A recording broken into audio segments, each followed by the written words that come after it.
One of our national treasures is the Statue of Liberty. France gave us the statue over 100 years ago in recognition of the friendship established during the American Revolution. Well, its meaning has grown to include freedom and democracy. Well, gracing the New York harbor, Lady Liberty is a New York beauty. Well, this wall hanging is certainly a beauty as well. Charlotte Griffith made it in red, white, and blue stars to show off her patriotism. The very center block proudly displays Lady Liberty's crown. Oh, it's just perky with red and blue rays. And then Charlotte carefully mirror imaged the beautiful blocks in the corners. It's just wonderful. Well, the Statue of Liberty was the effort of several Frenchmen, including Eiffel and Frederic Bartholdi. Now, the sculptor, Frederic, modeled the statue after his mother, Marie.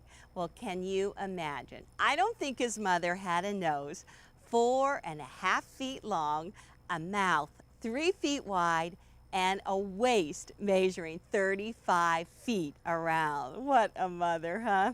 Well, Mountain Mist popularized the pattern New York Beauty in the 1930s. Oh, it had sharp points and piecing that required accuracy. Well, 70 years later, I have a new way to show you. Join me.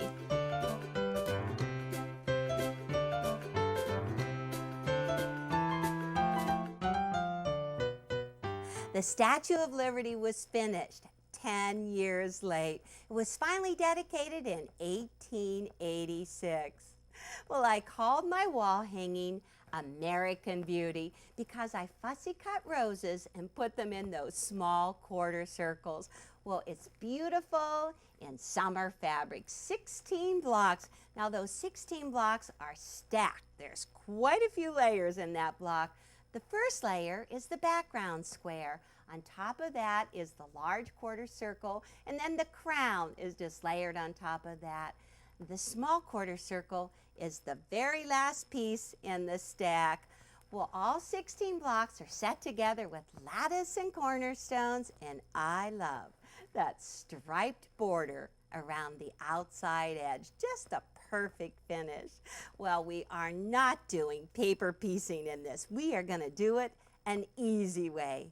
So dig into your scraps, or how about fat 8s? I have all fat 8s. They're 9 inches by a half strip. You need to have a total of 8 mediums and 8 darks.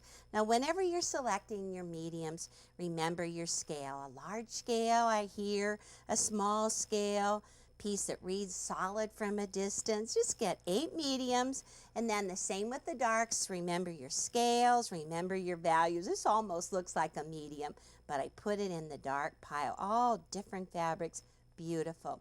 Just go ahead and stack up your fat 8s and line up one edge here. This is the cut edge right here, and I'm just going to cut this into a 7-inch strip. Just line up on that edge. I'm going to trim away about 1/4 inch to straighten it. Just take that, get rid of it, and then go over 7 inches. Oh my gosh, I've got 8 stacks here.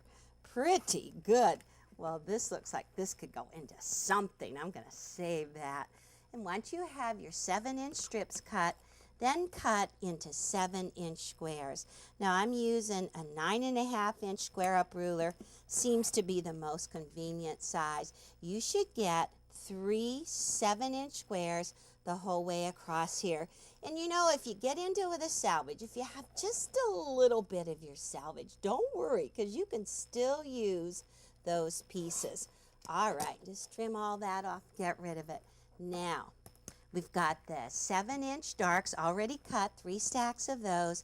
I'm going to take and layer all these together, so there's a total of 16 in each stack. Now, the first one is going to be for the background square. So let's just set that aside.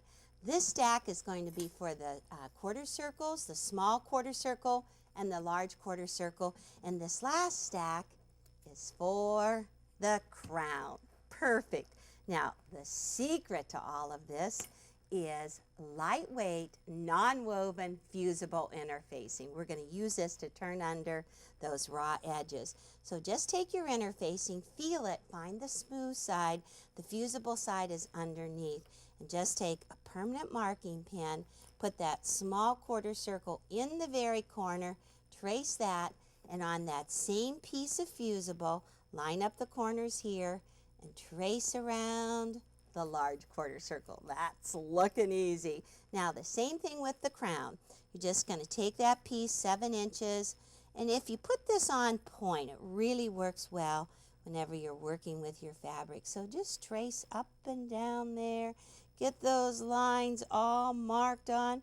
Boy, I am not so good at drawing these lines, and it's a good thing because you can also get them all pre-printed and ready to go. Now take a guess. Which way am I going to go? Definitely with the printed. But you can trace your own too. That's fine. All right, so let's just take the quarter circles, put them on that top piece, and just put pins, put 2 pins in. How about pin right through the small one, through the large one. That's ready for sewing. Take this one. The print side is up and the right side of the fabric is up. And just go ahead and line up the edges of the interfacing on that as well. And how about 2 pins again? And we are ready for sewing. Okay, you're going to use a small stitch, 1.8 or 1.5, very small stitch, and 3.5 or your center needle position. Now if you can, lighten the pressure on your presser foot, and usually it's a dial right up here. I have mine to about 1/2, so it's definitely lighter. I put on an open toe foot.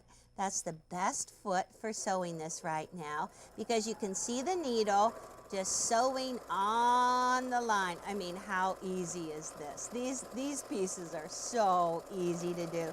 So just zip along. Now you could assembly line sew, but I'm just going to stop with the one outside line and just show you how you take that second piece and just zoom right along the second piece. 2 sewings on the quarter circles. Cut your threads. Now, takes a little bit more time with the crown. Now we're going to leave this part open, but we're going to go up and down each one of these little peaks. So start right here, right in the edge.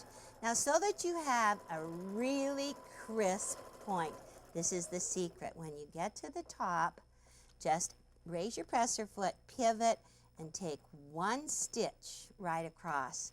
And then zip right down the opposite side. The same thing at the bottom. Get right down there, needle down, pivot, take 1 stitch across, and then you just start heading right up the other side. So it's not going to take you long, right around each one of these peaks. I have a lot of sewing to do. So let me finish up, and I'll show you how to trim and turn these. We're starting with the easy part, the quarter circles. Now you just need to have a 6-inch pair of sharp scissors and just take them and cut 1/8 inch away from the stitching on the small quarter circle. And then just take the large one, same thing, about 1/8 inch away. That is not far, so do be careful. You don't cut into the stitches. This is extra. You can just take this and get rid of it. That could be the part of the salvage edge if you have some of that in your blocks. Okay, so just take this and just turn it right side out. Ta-da! Got this great tool. You can just run along there, make a nice curve with it, and do exactly the same thing with this piece. Just turn it right side out. Work with your fingers. I like to use my fingernails and just crease right along those edges. Use your fingernails or else use a wooden iron like this, and just make sure you have that interfacing hidden behind. That's the easy one. Now we're going to start on the crown. Well, this one takes a little bit longer. I like to actually plan my sewing. I like to sit down and do my sewing before my favorite TV show. And then whenever the TV show comes on, I just sit down with my sharp scissors, a bright light, and just pull this right over top, trim up and down, and I'm going straight across the top. And when you get right down in here, just take a little clip to the stitches, but not through the stitches. It's just so much fun. You know, both of these pieces represent different parts of the crown of the Statue of Liberty. Now this part right here, I look at as the 25 windows in the crown, and they represent the gemstones found in the earth. Oh, and also the heavens rays. And these points, you know, in the crown there's actually 7 of them, and those 7 points represent the 7 seas and the 7 continents of the world. And then right along this part that's left open, I'm just going to go ahead and trim on that circle. And that's it. That didn't take too long. Get rid of those. Those are extra. Now, turning these are easy to do with a straw and a ballpoint bodkin. Does take you some time, but just sit in your easy chair. Okay, take your straw, insert it right up into the first point, and turn the end so that fabric is on the end of the straw. And then take the ballpoint and the bodkin, do, do, do, do, pretty cool. And then just remove the straw, and that is the first one done. Well, you're just gonna keep on going right through all 4 of them. Let me slip it into the next one and do it. You know what happens is that you get so busy with it watching your TV show, you don't even remember that you're turning these pieces. Well, we're gonna put all of these pieces on the base or the pedestal. Do you know that that is a 150-foot high pedestal? Cost the Americans $270,000.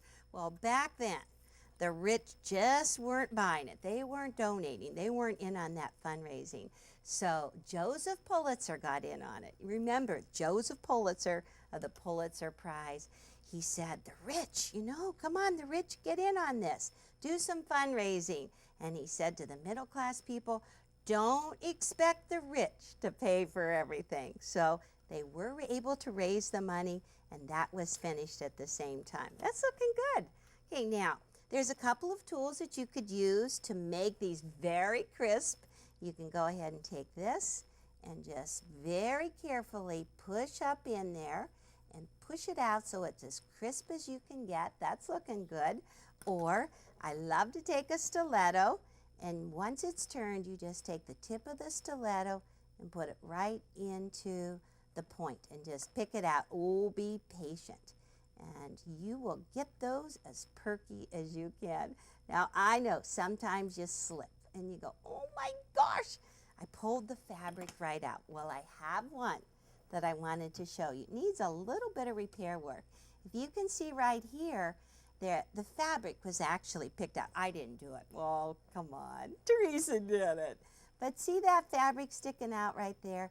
Just take your stiletto and work with it and tuck it inside. Tuck it back inside there.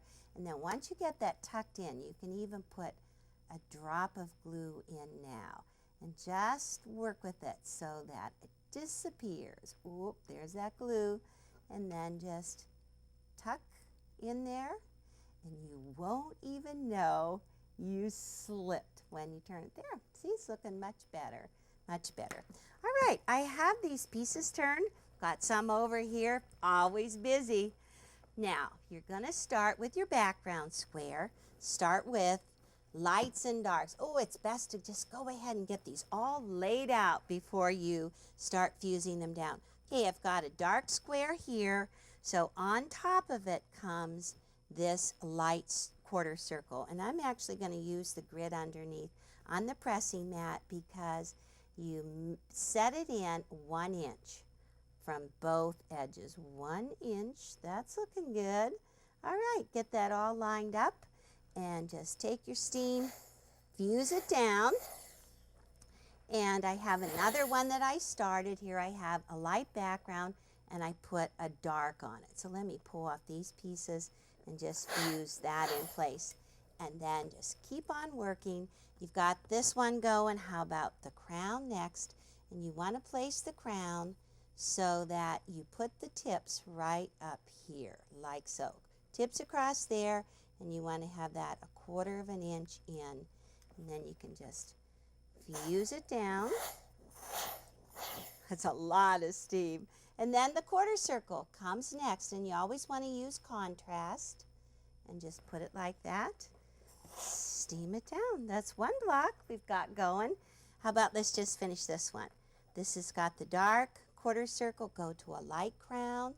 Make sure you line up the points of the crown along there. You need to have 1/4 of an inch in right there so that when you place this, you have your seam allowance. And some steam. Ooh, love the steam. All right, so we've got the block all pressed in place. Now, I want to select the blind hem stitch to sew these pieces down. And on this machine, it's 064. Okay, when it comes on, it's a blind hem stitch, and I'll show you how it looks. It's a big bite. You take a straight stitch along the top, and it takes a big bite in. And you can see that coming out there. So once you see that it's that big bite, I start working with. Okay, I do not want that big bite. I'm just going to keep reducing until I have just a tiny little bite. And now you will see the difference. Right along there. Take the straight stitch on the green and the bite into it. And you just keep on stitching all of the blocks down. You're going to do this part here, and then go up around the points, and then the quarter circle. Let me get these all finished. This wall hanging is becoming a thing of beauty. Well, I finished my stitching. I want you to take a close look.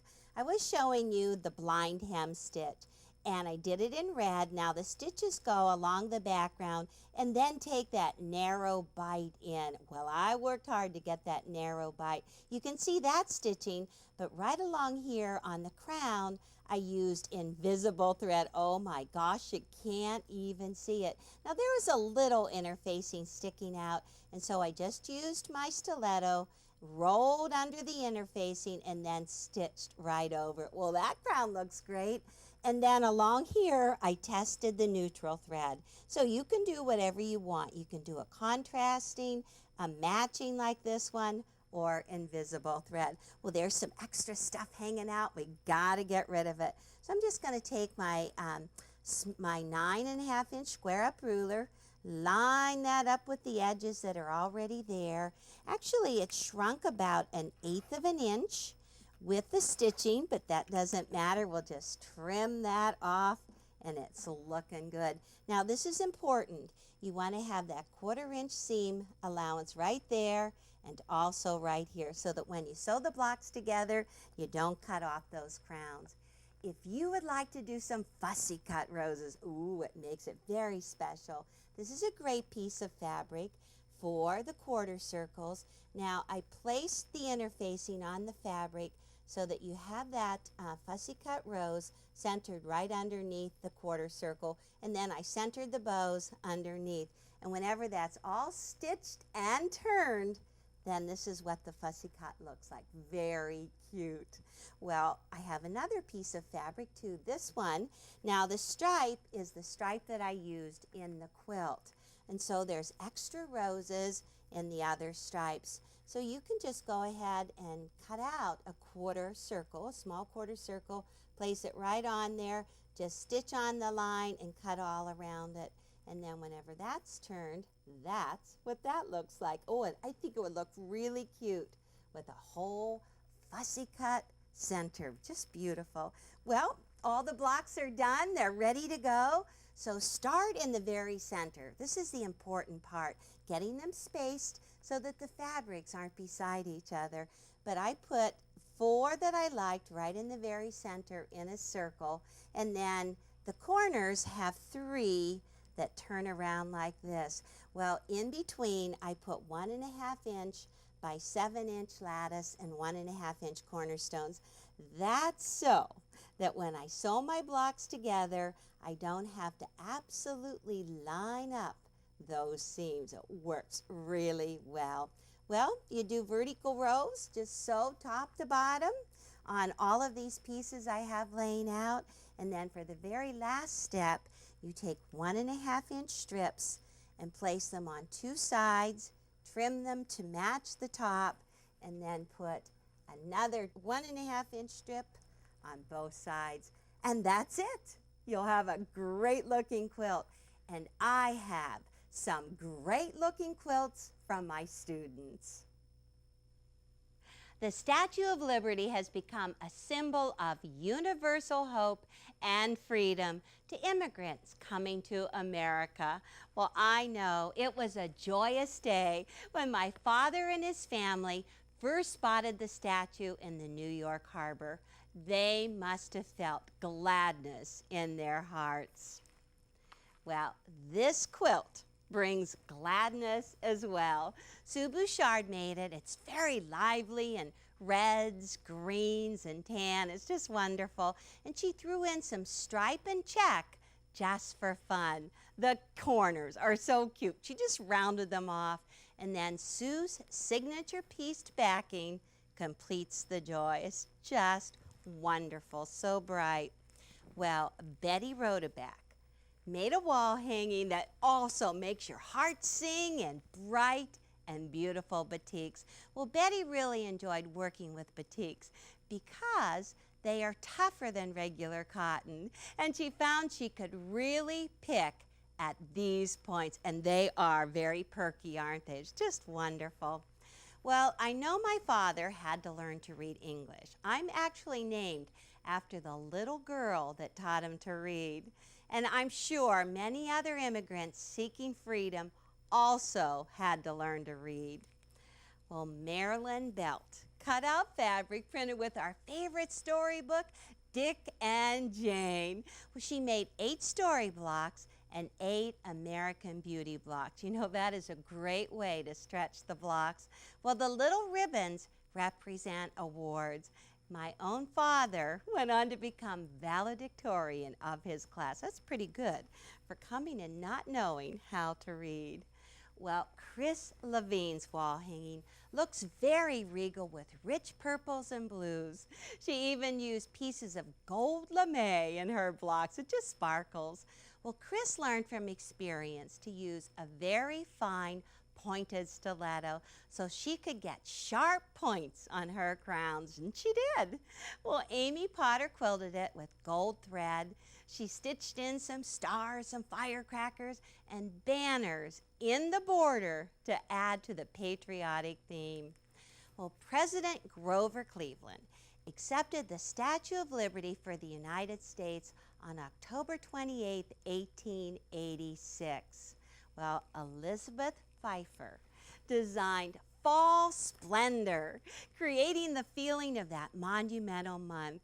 She used beautiful colors of orange and green with a black accent to set them off. It is just wonderful. And the next one is just spectacular.